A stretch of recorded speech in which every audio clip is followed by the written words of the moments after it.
അല്ല അതിപ്പോ എന്താ ഓരോരുത്തര് ഞാൻ നടീനെ പറഞ്ഞോളൂ വെടിന്ന് പറഞ്ഞിട്ടില്ലേ. പക്ഷെ ആൾക്കാര് ഇൻഡയറക്ട്ലി ഞാൻ പറയാത്ത രീതിയിലേക്ക് മാറ്റി വളച്ചൊടുക്കുകയാണ്. അവര് ഒരു സ്ത്രീയാണ്, അവരായിട്ട് എന്താ യാതൊരു പ്രശ്നമില്ല. ഒന്നാമത് ഈ എന്റെ സോഷ്യൽ മീഡിയയിൽ നോക്കി നടിമാര് വന്നു പോയാൽ തന്നെ പറയും, ബോച്ചെ അവിടെ അണി റോസ് താമസിച്ച് മറ്റേ ഹോട്ടലിലാണല്ലോ, ബോച്ചെ അവിടെ തന്നെയാണോ താമസിച്ചത്, എങ്ങനെ കിട്ടോ, എത്ര, ഇങ്ങനെയൊക്കെയുള്ള ചോദ്യങ്ങളാണ്. സത്യത്തില് ഞാൻ ഈ നടിമാരായിട്ട് ഈ യാതൊരു ബന്ധവുമില്ല. എനിക്ക് അങ്ങനത്തെ ഒരു വീക്ക്നെസ്സും ഇല്ല. എനിക്ക് എൻ്റെതായ ഫ്രണ്ട്സ്, എൻ്റെതായ ഒരു മേഖലയുണ്ട്. അപ്പോൾ അവരെ ഞാൻ മാർക്കറ്റിങ്ങിന് ഉപയോഗിക്കുന്നു, അവർക്ക് അവരുടേതായ റെമ്യൂണറേഷൻ കൊടുക്കുന്നു.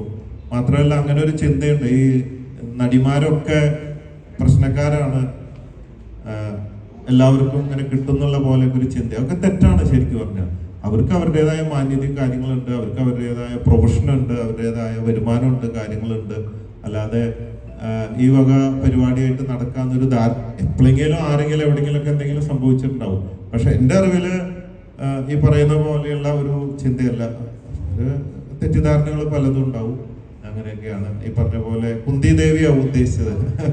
ഞാൻ കുന്തി ദേവിയെ വർണ്ണിച്ച് കുന്തി ദേവിയെ കുറിച്ച് മനസ്സിലാക്കിയപ്പോ അവരോട് ചില സാദൃശ്യമുണ്ട്, കഥയും കാര്യങ്ങളും വ്യക്തിത്വമൊക്കെ ആയിട്ട് ഞാൻ വർണ്ണിച്ചു.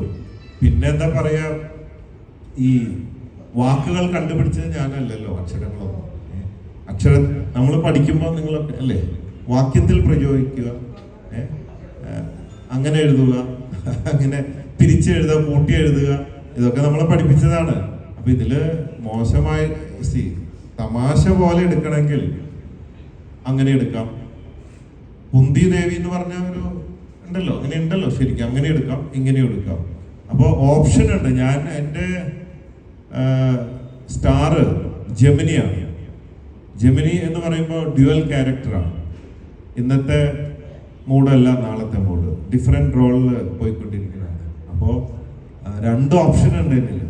ഇങ്ങനെ എടുക്കാം, അങ്ങനെ എടുക്കാം, എങ്ങനെ വേണമെങ്കിൽ എടുക്കാം.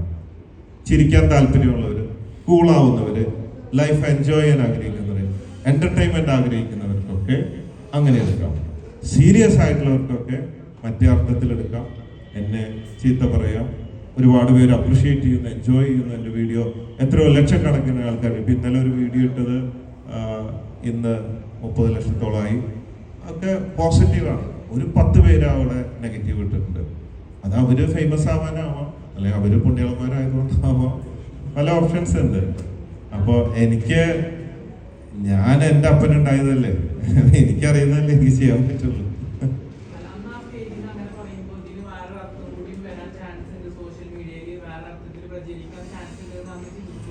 ഉണ്ട്, ചിന്തിച്ചിട്ടുണ്ട്. ഞാൻ ഒരു കാര്യം പറയുമ്പോൾ രണ്ട് ഓപ്ഷൻ ഉണ്ട്. കുറെ പേര് ഇങ്ങനെ എടുക്കും, കുറെ പേര് അങ്ങനെ എടുക്കും എന്നുള്ളത് നമുക്കറിയാം.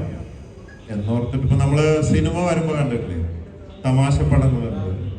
ഏതെന്നാളൊരു സിനിമയില് ഭയങ്കര തെറി പറയുന്നു, ചുരുളി. അപ്പോ തമാശ പടമുണ്ട്, സീരിയസ് പടമുണ്ട്. അത് ഓരോരുത്തരുടെ ചോയ്സാ. ഏത് തിയേറ്ററിൽ ഏത് സിനിമ കാണണം എന്നുള്ള അവരുടെ ചോയ്സാ. ഇവിടെ വലിയ ചോയ്സാണ്. ടിക്കറ്റ് എടുക്കാണ്ട് ഇടയ്ക്കിടയ്ക്ക് ഷോർട്ട് ഫിലിം കാണാം, ചിരിക്കാം, സന്തോഷിക്കാം. അങ്ങനെയുള്ളവർക്ക് വെൽക്കം. അതാണ്.